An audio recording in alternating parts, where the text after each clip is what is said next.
Thank you very much. Hi everyone. My name is Brian Heller. I am an attorney in New York City at a boutique law firm, Schwartz Perry and Heller. We represent employees in the workplace. Can everybody see the slideshow? Yes. Okay, thank you. So we represent people in the workplace who have been treated differently generally because of a protected reason, their age, their race, their gender. And I'm going to talk to you very briefly about the laws affecting employees in the workplace following COVID-19. So we're talking about three things. What is the paid leave that employees are entitled to receive under federal law? What is the unemployment insurance situation in light of COVID-19? And then talking about workplace discrimination, which I think is the most important, the most informative, and the topic we're going to talk about today that will have the most far-reaching consequence because of this crisis. So first, let's talk about paid leave under federal law. So on March 18th, the government enacted the Families First Coronavirus Response Act. This law requires employers to provide expanded family and medical leave for specified reasons related to COVID-19. So let's go over what the limitations are for this law. It does not apply to employers with more than 500 employees. There was a presumption that companies with more than 500 employees would be able to handle these types of leave. I don't know if it's playing out that way, but the law only applies to companies with less than 500 employees. For businesses with fewer than 50 employees, they can apply for an exemption if providing any leave jeopardizes the viability of their business. We'll have to see how that plays out. And finally, this comes in the form of a tax credit to offset costs as opposed to actual money. So the FFCRA breaks down into two different types of law, the Emergency Paid Sick Leave Act and what's called the expanded FMLA. The government loves acronyms, and these are two of them. So first, the Emergency Paid Sick Leave Act. There's really two types of leave that are covered by this. The first one is if the worker is quarantined or affected or diagnosed with COVID-19. If the worker has COVID-19 or quarantined, they are permitted to take 2 weeks of up to 80 hours at their regular rate of pay. This has a $511 per day cap for a total of $5,110. If, however, the worker is not affected by COVID-19 directly, but is caring for a family member who is or is impacted by school closures, then they get 2 weeks of up to 80 hours at 2/3 of their salary. And this is $200 per day, $2,000 in aggregate. The 2 weeks is really not much. In many ways, we've expanded far beyond that now. We're looking into the future. So Congress did enact expanded FMLA. FMLA was enacted in the 90s to protect employees who had to go out on leave, either for themselves or for their families. So it used to be that if you got sick and you couldn't come into work, you could be fired. Nothing protecting you if you had to take care of a sick parent or a sick child. You were not protected, you could be let go. So FMLA was enacted to grant employees unpaid leave. And as part of this recent act, Congress has expanded that. So if an employee that has been employed for at least 30 days, they can get an additional 10 weeks of paid leave at 2/3 of their regular pay. So there's the 2 weeks they're entitled to, plus an additional 10 weeks if they're unable to work. And that means that they're unable to telework due to school closure or unavailable childcare. The employer can seek the sick leave credit, and they're also entitled to a refundable child care tax credit for the payment of the leave equal to 2/3 of the employee's regular pay, up to a maximum amount of $200 per day or $10,000 in the aggregate to be paid over a 10-week period. So if we talk about unemployment, what are employees who are laid off, which is a tremendous amount, what are they entitled to get? It varies state by state, but this is some of the laws that the federal government has enacted.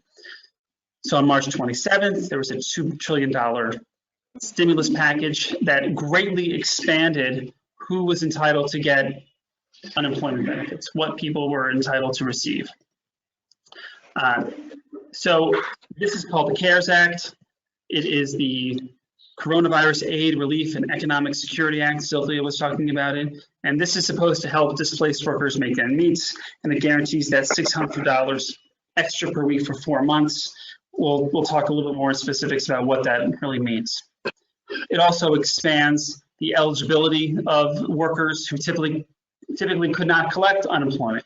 So independent contractors, self-employed, those who did not receive or hit the minimum hours for benefits, they are now entitled to get unemployment benefits as well.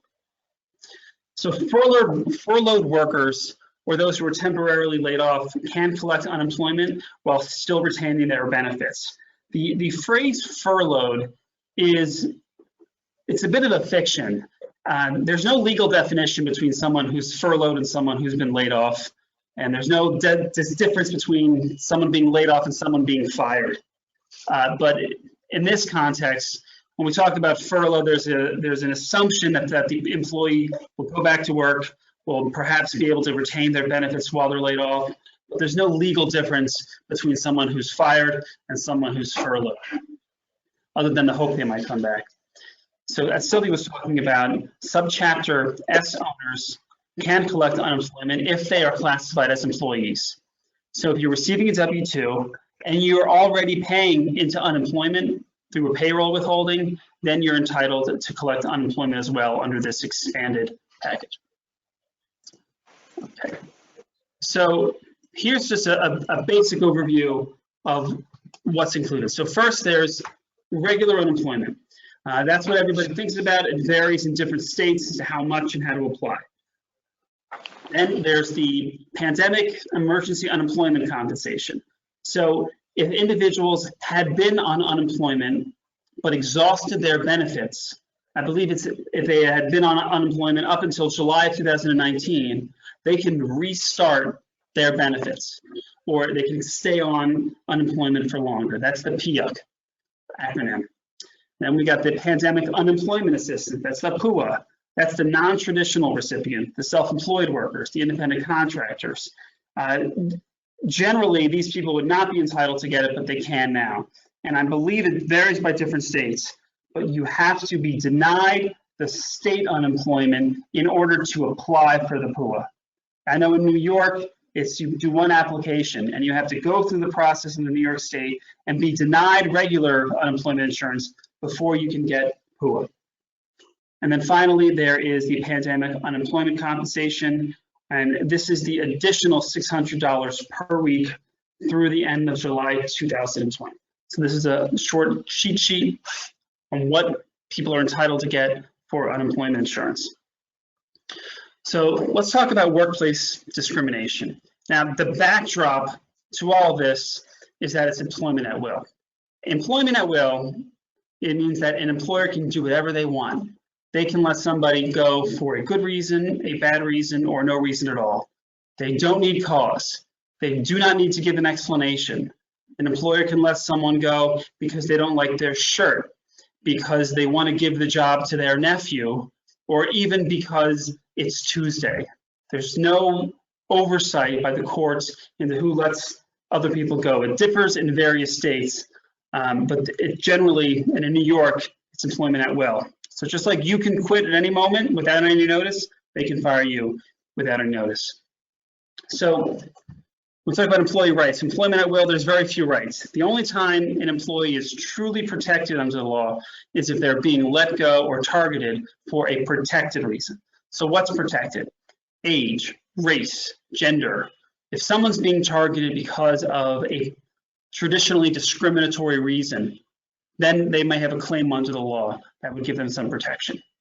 So to move on, in this crisis, we've seen 22 million people apply for unemployment in a matter of weeks. It's unprecedented, and we may never see anything like this again.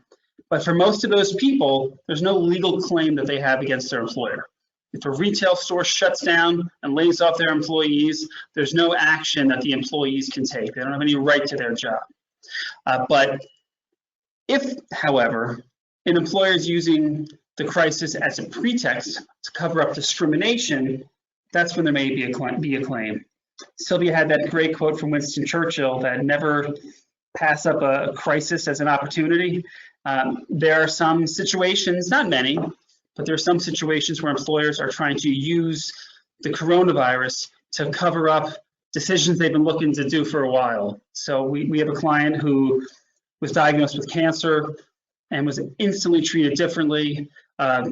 She came back from having a double mastectomy and she was fired on the first day she came back. And she was told it was because of the coronavirus, but she was the only one let go. So if an employer tries to use the coronavirus as an excuse to let someone go, that's just a flat out traditional discrimination case. So I want to talk about 3 scenarios that have been coming up a lot that we've been dealing with. So first is if the employee has COVID-19. The second is the employee doesn't have COVID, but has an underlying condition. And the third is that the employee is afraid of becoming infected by coming to work. So the first is the employee has COVID-19. Well, that person obviously can't come to work. They're entitled to sick leave. They're entitled to regular FMLA, expanded FMLA if it's for a child, but they are protected under the disability laws. Now, if the employee doesn't have COVID, but is a susceptible underlying condition, then they're entitled to an accommodation as well. If that means working from home, if that means modified hours, that means different equipment being put in a different office, they're entitled to have that type of reasonable accommodation. And I'll talk about this again, but an employer in that scenario has to go through a cooperative process. There has to be a discussion about what the employer can and cannot do. And finally, the third situation we've been seeing most about is healthy employees that are afraid of becoming infected at work. And the short of it is that right now, there's no laws that protect employees in this situation. There's OSHA regulations. The Department of Labor has taken on some authority about making sure employers take on safe workplaces. I know New York's been very active in that, but there's no law that gives a private attorney like myself the ability to come in and take action against a company. So if an employee works at a supermarket or works at an Amazon warehouse distribution center, they are not protected that they are entitled to work from home if their position is deemed essential. So what can you do if you have an employee or you are an employee that falls into that situation? So the first question is, can the employee work remotely? Now, under normal circumstances, employees do not have a right to work remotely. An employer is allowed to tell an employee they have to come into the workplace. But in these circumstances, where everyone's being told to stay at home, working remotely is a reasonable accommodation. So an employer is going to have to show that the employee working remotely is an undue burden on the employer, that it would so greatly impact their business that it can't be done. And then you have to go through the interactive process. We call it in New York the cooperative dialogue. But there has to be a give and take about what the employee wants and what the employer can do. It's not automatically that the employee gets whatever he or she wants, just like it's not automatic that the employer can do whatever they want. There has to be a discussion. And then also ask, does the employee qualify for paid leave? Is that something that can be done? So that's all I have. Thank you very much. Thank you for having me. And let me know if there's any questions later on.